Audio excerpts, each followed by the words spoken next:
પુષ્ટિ સંહિતા ભાગ બીજો, પાના નંબર 228. આપણે પ્રભુ શ્રી ગોપાલાલજી રૈયા રાઘવને ત્યાં રાજનગરમાં ડોલોત્સવ માટે પધારે છે.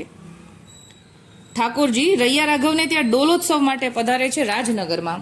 એમાં આપણે 228માં જે પાંચા બાબા કશરદાસને રૈયા રાઘવ વિશે સમજાવી રહ્યા છે, આપણે એટલો જ ફકરો લઈશું.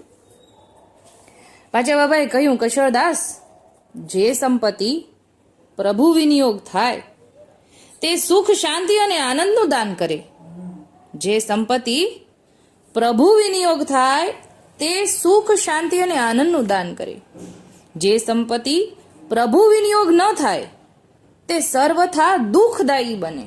એટલે આપણું ધન આપણે તો સર્વસ્વ સમર્પણ કર્યું, ઠાકોરજીનું છે બધું, પણ જો હજી સમર્પણ ભાવ નથી આવ્યો તો હજી આપણે ઠાકોરજીને વિનિયોગ કરવા માટે કાચા પડીએ. તો જે ઠાકોરજીને વિનિયોગ જે સંપત્તિ નથી થતી એ દુઃખદાયી બને. એટલે કે એવી સંપત્તિથી આપણને કલેશ થાય, અંદરો અંદર કલેશ થાય, મનમાં શાંતિ ન રહે, કકડાટ રહે. આજે રૈયા રાઘવના મનમાં અનેરો આનંદ છવાઈ રહ્યો છે. પોતાનું તન, મન, ધન પ્રભુને વિનિયોગ કરવામાં થનગની રહ્યું છે. એટલે કે સર્વસ્વ સમર્પણનો ભાવ અહીંયા પુષ્ટિ સંહિતામાં જેટલા ભગવદીઓના વાર્તા પ્રસંગ આવે છે, ગુણમાલમાં વાર્તા પ્રસંગ આવે છે, જેમ કે આપણે સુરાભાઈનું ઉદાહરણ લઈએ તો સુરાભાઈ દરજીની પાસે જેટલું ધન હતું એ બધું એમને મંડપમાં વિનિયોગ કરવાનો ભાવ હતો કે મારે શું લઈ જવું છે, જેટલું મારું છે એ બધું મારે ઠાકોરજીના સેવકોને ઠાકોરજી અર્થે વિનિયોગ કરવો છે. એટલે એ એકદમ ઠાકોરજી લાયક ધન છે. ઠાકોરજી ઉત્તમ વસ્તુના ભોગતા છે, જેમ કે સામગ્રી હોય, ઉત્તમ વસ્ત્રનું કાપડ હોય, હરેક વસ્તુમાં ઠાકોરજી ઉત્તમ વસ્તુના ભોગતા છે.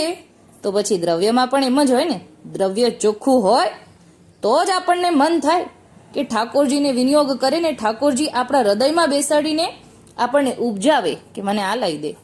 એટલે દ્રવ્ય ચોખ્ખું હશે, આપણો મનનો સમર્પણ ભાવ ચોખ્ખો હશે તો જ આપણને ઠાકોરજીમાં વિનિયોગ કરવાનું મન થશે અને તો જ ઠાકોરજી આપણને ઉપજાવશે. બાકી તો ઠાકોરજી ઉત્તમ વસ્તુ સિવાય અડતા પણ નથી, છોતા જ નથી.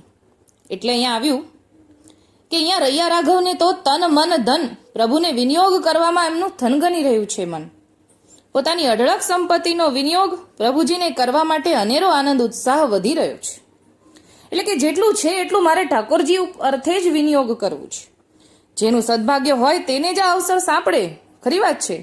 બાકી તો કેટલુંય મનમાં આવે પણ જીવ ન ચાલે હો મારવાલા. આ તો ઠાકોરજી માગતા હોય પ્રેમ અને આપણું ધન ચોખ્ખું હોય, ઠાકોરજી લાયક હોય તો જ આપણને મન થાય. એટલે અહીંયા છે કે સદભાગ્ય હોય એને જ આ સાંપડે. સાથે ભગવત કૃપા અને ભગવદીની કાની હોય તો જ પ્રભુ અર્થે પોતાનો દૈવી દ્રવ્યનો વિનિયોગ થાય. એટલે જ્યાં સુધી ભગવદીની કૃપા ન થાય, ભગવદ ઠાકોરજીની કૃપા ન થાય, ભગવદીની કાની ન હોય ત્યાં સુધી આપણું દ્રવ્ય ભોગ વિલાસમાં જ જાય. એ પછી ચોખ્ખું નથી, એ અગાઉ આવ્યું એમ દુઃખદાયી બને. ત્રણ ઉપયોગ છે: ઉપયોગ, ભોગ, ઉપયોગ અને વિનિયોગ. ભોગ એટલે આપણા ઉપર ભોગ વિલાસમાં આપણે પૈસા ખર્ચીએ છીએ કે નહીં. પછી ઉપયોગ તો કે સારા કામના અર્થે આપણે ખર્ચીએ છીએ કે નહીં. ને વિનિયોગ એટલે અલૌકિકમાં આપણું દ્રવ્ય વિનિયોગ કહેવાય. તો અહીંયા વિનિયોગ શબ્દ વપરાયો છે કે તો જ પ્રભુ અર્થે પોતાનું દ્રવ્યનો વિનિયોગ થાય. આજે પ્રભુજી રૈયા રાઘવનું સર્વસ્વ અંગીકાર કરવાની ઈચ્છા રાખી રહ્યા છે. એટલે ઠાકોરજીને સામેથી રૈયા રાઘવનું સર્વસ્વ અંગીકાર કરવું છે.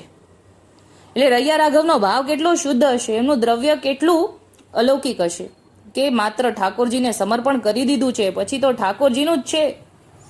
કવિ લખે છે તે સત્ય છે, સો મેરે મેરે મેરો સો ઇન્સુ, ઇન્સુ આઈ બની. પ્રભુજી કહે છે કે એ મારો છે. કોણ? અહીંયા રૈયા રાઘવની વાત કરે છે કે રૈયા રાઘવ તો મારો છે. એટલે કે આખા રૈયા રાઘવ પ્રત્યે ઠાકોરજી કહે છે મારો છે, પછી એનું બધું ઠાકોરજીનું, અને એનો હું છું. એટલે પરાકાષ્ઠા, ઠાકોરજી કે હું એનો જ છું.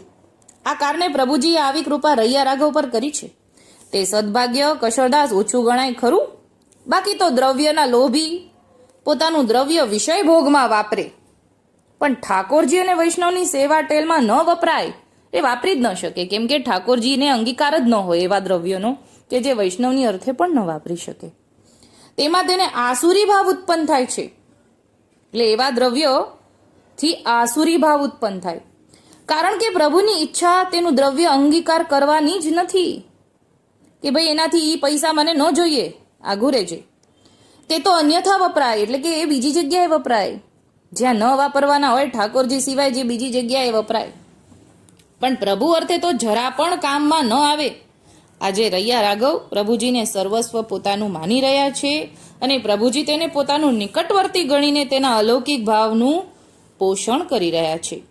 પછી જીવને શું ન્યૂનતા રહે? અહીંયા રૈયા રાઘવની કાનીથી આપણે પણ એવું ધારીએ કે આપણું દ્રવ્ય આપણે વિચારીએ અત્યારે કે વર્ષમાં કેટલું આપણે ભગવતીને અર્થે, ઠાકોરજીને અર્થે આપણે સમર્પણ કેટલું કરી રહ્યા છીએ. આપણું દ્રવ્ય ઠાકોરજી અંગીકાર કરે છે ખરા? આપણને મન નથી થતું, મતલબ ઠાકોરજીએ આપણને છેટા રાખ્યા છે. એટલે જ્યાં આપણને ઘરે ઠાકોરજી બિરાજતા હોય તો વધુમાં વધુ આપણે ઠાકોરજીને લાડ લડાવીએ.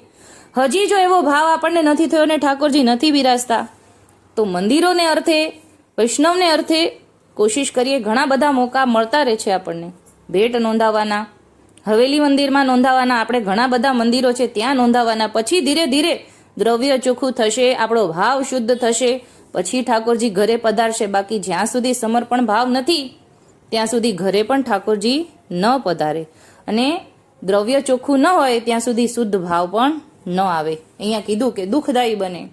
એટલે આપણે વિચારીએ અને શરૂ કરીએ, આપણું દ્રવ્ય આપણું ચોખ્ખું થાય, આપણું સમર્પણ ભાવ ધીરે ધીરે આવે.